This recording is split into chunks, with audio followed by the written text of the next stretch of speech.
کے امن کو خراب کرنے کے لیے ہم سب کو کبھی فرقہ واریت کی لعنت میں چھوڑ دیتے ہیں، کبھی کسی مسائل میں اجاگر کر دیتے ہیں۔ میرے بھائیوں، ہم سب کو سوچنا یہ ہے کہ کوئی بھی قوت ہم سب کو مل کر پاکستان کے امن کرنے کے لیے کوشش کرنی ہے، اور اپنی پاک افواج، پنجاب پولیس اور جتنے بھی سیکورٹی ادارے ہیں ان کا احترام کرنا ہے۔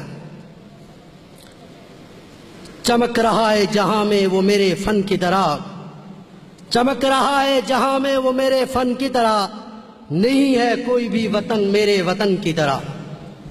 سامعین حضرات، میرا وطن جو کہ پھول و چاند ہے، اس کی سرزمی بے شمار مدنیات سے مالا مال ہے، جس کے شہروں پر قرآن کا سایہ ہے، جس کی سرحدوں پر ایمان کا پہرا ہے۔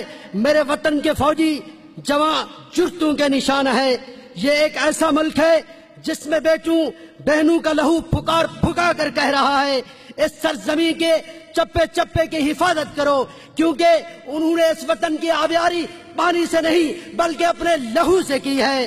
آئیے آج اس امن سیمینار میں تجدید عہد کریں کہ اس ملک کی بقا اور سلامتی کے لیے تن من دھن کی قربانی سے دریغ نہیں کریں گے، اور پورے پاکستان اور پاکستان کے دشمن کے ناپاک عزم کو خاک میں ملا دے انشاءاللہ۔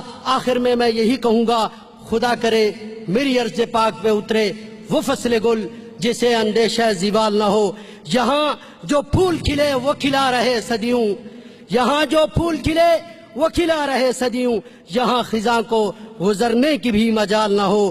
یہاں جو سبزہ اگے وہ ہمیشہ سبز رہے، اور ایسا سبز جس کی کوئی مثال نہ ہو۔ خدا کرے میرا ایک بھی ہم وطن کے لیے حیات جرم نہ ہو، زندگی وبال نہ ہو۔ پاکستان زندہ باد۔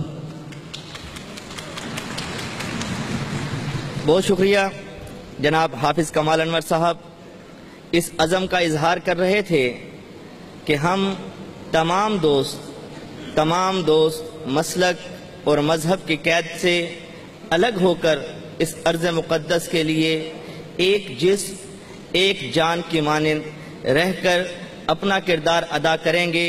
وہ یوں کہنا چاہتے تھے، اپنے اندرونی اختلافات کے بارے میں کسی سے کیا کہیں، قلب و جگر میں زخم کتنے ہیں، کسی سے کیا کہیں